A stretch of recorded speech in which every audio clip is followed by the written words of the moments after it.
Hello and welcome to the Outer Worlds 2. I'm Shadowcoast. In this video, we're going to outline the 5 most important tips to help you in your Outer Worlds 2 journey.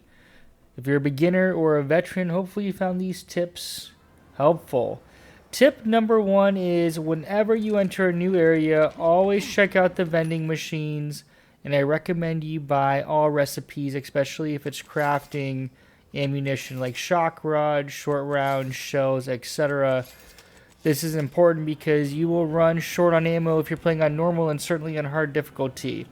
As part of this tip, it also goes for checking out vending machines that have mods, although you need to be a little more discerning with your mods.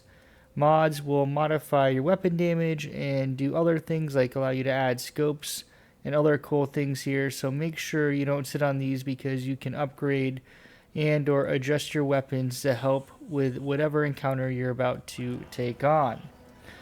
Tip number 2 is steal everything. There is no, call it, negative system if you steal and are not seen. So as part of this tip here, you can steal everything as long as you are not detected. So on mouse and keyboard, if you click control and you go into crouch, you can see I'm detected. If I pick this up, I will have negative consequences. Guards will come towards me. However, if I angle myself just right and they can't see you, I can steal this right in front of the vendor because I was not detected and there are no consequences. The one comment I will say is that if you try to sell back these stolen or pilfered goods, you cannot, and that's fine. You can sell it to other people later on for a heavily discounted price. But steal everything as long as you're not detected because there are no consequences. The NPCs won't notice. Tip number 3, plan your build. That's right, after the prologue, you have a chance to reset, I believe, your trait and some of the skills or areas of focus you pick. But after that, you are stuck with your build. Now, the way that you want to plan your build is really focus on perks. Take a couple of minutes to look through the perks you want, and it will help determine which skills you're going to want to set. Now, depending on how you do your build, you're going to have flaws. One flaw that a lot of people either like or hate is jack of all trades. You can gain or trigger that flaw once you put points into 5 different skills as you level up, and then eventually that flaw will show up. That flaw will allow you to add extra skill points. However, you can only add skills to your lowest or lower skills, and effectively it will cap you, I believe, at around 16, maybe 15. That's important because there are certain perks here that require a level 20. So if you do want to take on or are excited about any of these higher level perks that require 20, do not take Jack of all trades. So that's just one example to help provide some context in your build. Moving on, tip number 4 is get double jump early. So when you start your playthrough after the prologue, you're going to start in Paradise Island at the landing zone. If you head up and left or north and west on how the map's oriented, you will come across Sovereign Sweet Spire Grove. It will trigger a cutscene, and then when you loot a body, you will effectively gain the ability to double jump. I recommend getting that early.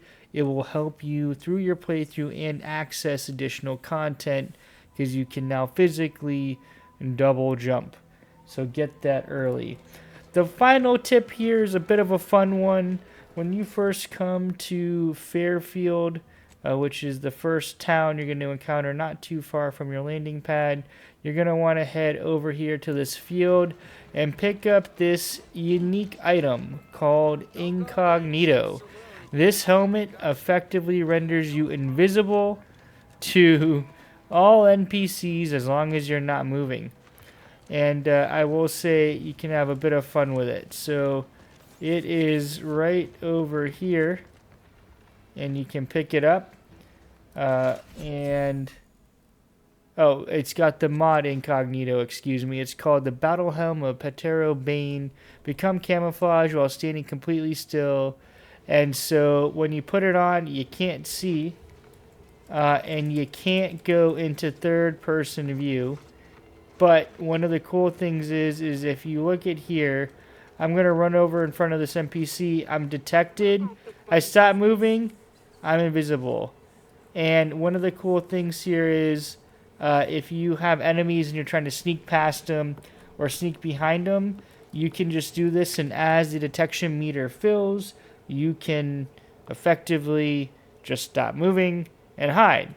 It'll take some time, but it'll allow you to access basically everything by staying invisible as long as you're crouched and moving slowly. You crouch just to help determine when they're going to detect you. One bonus tip here, I highly recommend in your playthroughs when you're looking at perks, which I should have covered before, is getting Pickpocket.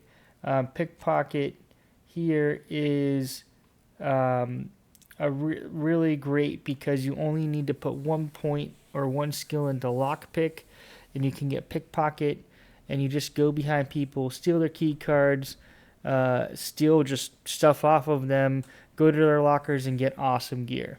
So these are my top 5 tips. Let me know what you think in the comments, and if you found this helpful, please drop a thumbs up. Thanks so much for watching. Shadowcoast out.